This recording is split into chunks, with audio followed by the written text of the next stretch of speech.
আসসালামু আলাইকুম এভরিওয়ান। আশা করি সকলে ভালো আছেন। আলহামদুলিল্লাহ আমি আপনাদের দোয়ায় ভালো আছি। আজকে আমি আপনাদের সাথে চিকেন রোল রেসিপিটা শেয়ার করব। আশা করি ধৈর্য সহকারে আমার সাথেই থাকবেন। এখানে আমি মুরগির যে বুকের মাংসটা আছে এই মাংসগুলো আমি ছোট করে টুকরো করে ধুয়ে মুছে পরিষ্কার করে নিয়েছি। দেখেন আমি মুরগির মাংসগুলো নিয়ে এখানে এক এক করে সব উপকরণগুলো দিতেছি।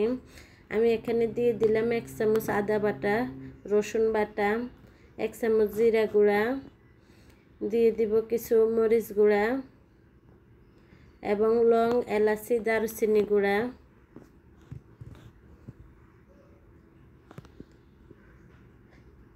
দিয়ে দিব পরিমাণ মতো লবণ আর সাদা তেল।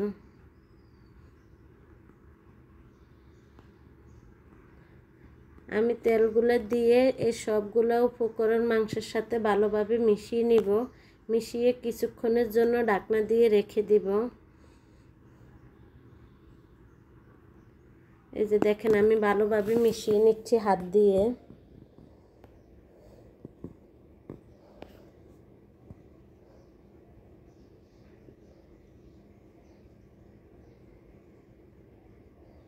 এবার আমি এগুলা সাইড করে ঢাকনা দিয়ে রেখে দিব। এরপর এখানে আমি একটা চুলায় কিছুটা সবজি সিদ্ধ বসিয়ে দিয়েছি। এখানে সবজির মধ্যে আছে কিছু বরবটি, গাজর আর একটা মাত্র আলু। তো আমার সবজিগুলোও সিদ্ধ হয়ে গেছে। এরপর যে আমি রোলের ভিতরে যে ফুডটা দিব ওইটা রেডি করার জন্য ফ্রাই প্যানটা বসিয়ে দিয়ে দিব সাদা তেল। পরিমাণ মতো তেল দিয়ে তেলটা যখন গরম হয়ে উঠবে তখন আমি দিয়ে দিব মুরগির মাংসগুলো। আমি মুরগির মাংসগুলো এই তেলের উপরে কষিয়ে নিব। তো আমি এখানে যেহেতু মুরগির বুকের মাংসটা নিয়েছি সেক্ষেত্রে সিদ্ধ হতে আমার বেশিক্ষণ টাইম লাগবে না। এই যে দেখেন আমার মুরগির মাংসগুলো অনেকটাই কষিয়ে আসছে। আমি আর একটু নাড়াচাড়া করে অন্য উপকরণগুলো দিয়ে দিব, বাকি যেসব উপকরণ মিশাবো।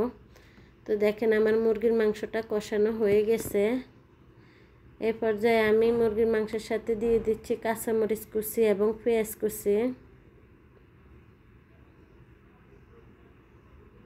কাঁচামরিচ পেঁয়াজ একটু কষিয়ে নিয়ে দিয়ে দিব বাকি যে সবজিগুলো আমি সিদ্ধ করে রেখেছি ওই সবজিগুলো দিয়ে দিব। দেখেন এই পর্যায়ে আমি দিয়ে দিব সবজিগুলা। আমি সবজিগুলো দিয়ে দিয়েছি। আমি মুরগির মাংসের সাথে সবজিগুলো দিয়ে কিছুক্ষণ নেড়েচেড়ে রান্না করে নামিয়ে নিব। আমার রোলের ভিতরে দেওয়া যে ফুডটা এই ফুডটা আমার রেডি হয়ে যাবে। এই যে আমার ফুডটা রেডি হয়ে গেছে। আমি এবার নামিয়ে নিব এগুলা।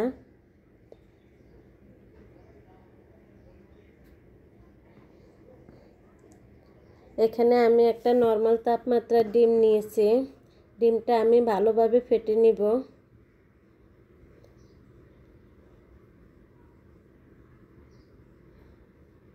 তো এখানে আমি মিশিয়ে নিব ফ্রেশ আটা। আপনারা আটার পরিবর্তে ময়দাটাও ব্যবহার করতে পারেন। আমার এই আটাগুলো খুব ভালো ফ্রেশ, তো আমি এর জন্য আটাটাই ব্যবহার করছি। এখানে আমি 2 কাপ আরও 1 কাপের অর্ধেক 2.5 কাপ আটা ব্যবহার করেছি। তো আমার এই 2.5 কাপ আটাতে নর্মাল তাপমাত্রার পানি আমি কতটুকু পানি মিশাই আপনাদেরকে বলবো।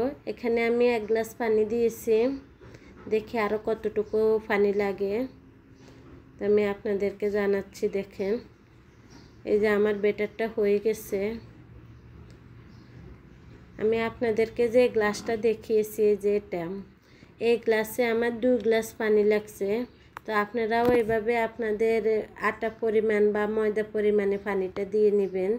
এখানে আমি কিছু লেবুর রসা মিশিয়ে নিব, কারণ যেহেতু কাঁচা ডিম দিয়েছি এখানে ডিমের একটা স্মেল থাকে যেটা আমরা অনেকেই পছন্দ করি না। তো লেবুর রসটা ব্যবহার করলে আর স্মেলটা থাকে না। এখানে আমি দিয়ে দিলাম পরিমাণ মতো লবণ। লবণটা ভালোভাবে মিশিয়ে নিব। দেখেন আমার ব্যাটারটা হয়ে গেছে। এবার আমি পিঠাগুলা বানিয়ে নেওয়ার জন্য ফ্রাই প্যানটা বসিয়ে দিচ্ছি চুলায়। আমার ফ্রাই প্যানটা একটু গরম হয়েছে পরে আমি সামান্য পরিমাণে একটু তেল দিয়ে ফ্রাই প্যানের তলায় মুছে দিয়েছি।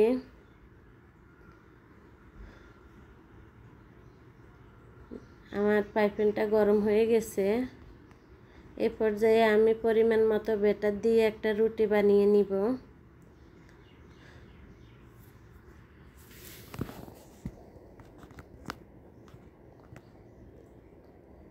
এই যে আমি ব্যাটারটা দিয়ে দিচ্ছি।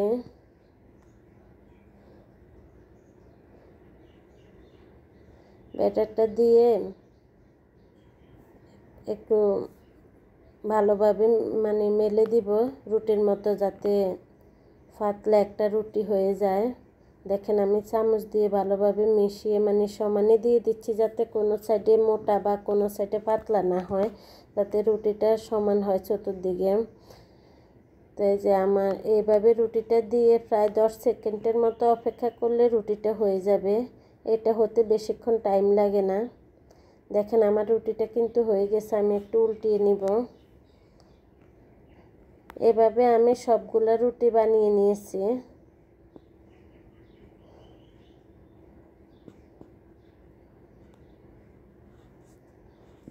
চামচ দিয়ে ভালোভাবে মিশিয়ে চতুর্দিক সমান করে দিয়ে রুটিগুলো বানিয়ে নেবেন। দেখেন আমার এই রুটিটাও হয়ে গেছে। সেম একই পর্যায়ে আমি সবগুলো রুটি বানিয়ে নিয়েছি। আমি এবার আটা দিয়ে কিছুটা আঠালো আঠা তৈরি করেছি। তো ওইগুলো আমি সাইড দিয়ে দিয়ে দিলাম, যাতে বাঁশটা খুলে না যায়, একটা আরেকটার সাথে আটকে থাকে। তা আমি ভিতরে রোলের ভিতরে ফুটটা দিয়ে এভাবে ঘুরিয়ে পেঁচিয়ে আমি রোলটা বানিয়ে নিয়েছি। দেখেন আমার একটা রোল হয়ে গেছে। আরেকটু কাজ আছে। এভাবে আমি শেপ দিয়ে নিছি রোলের। তো সবগুলো আমি এভাবে বানিয়ে নিয়েছি।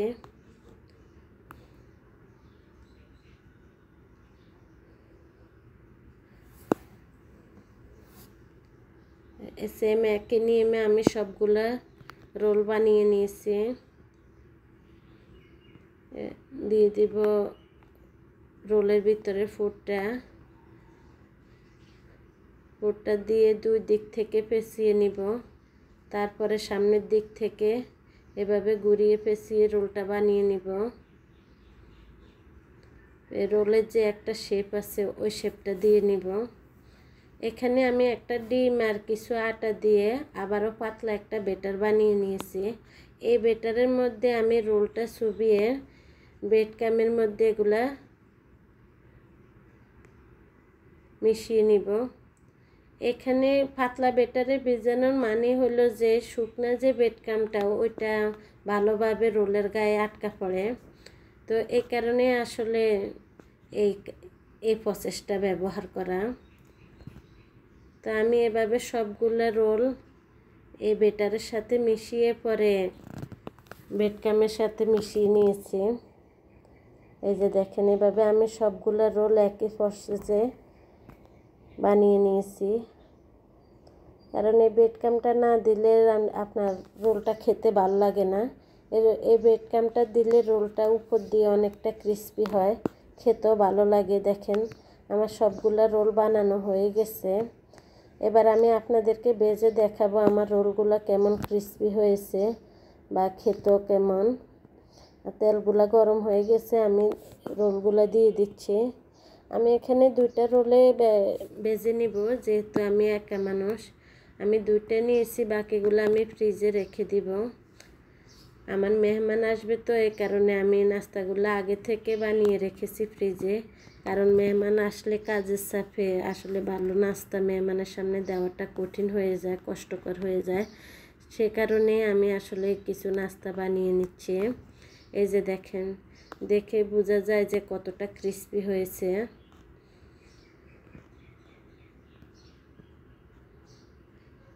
আমি এটা উঠিয়ে নিব।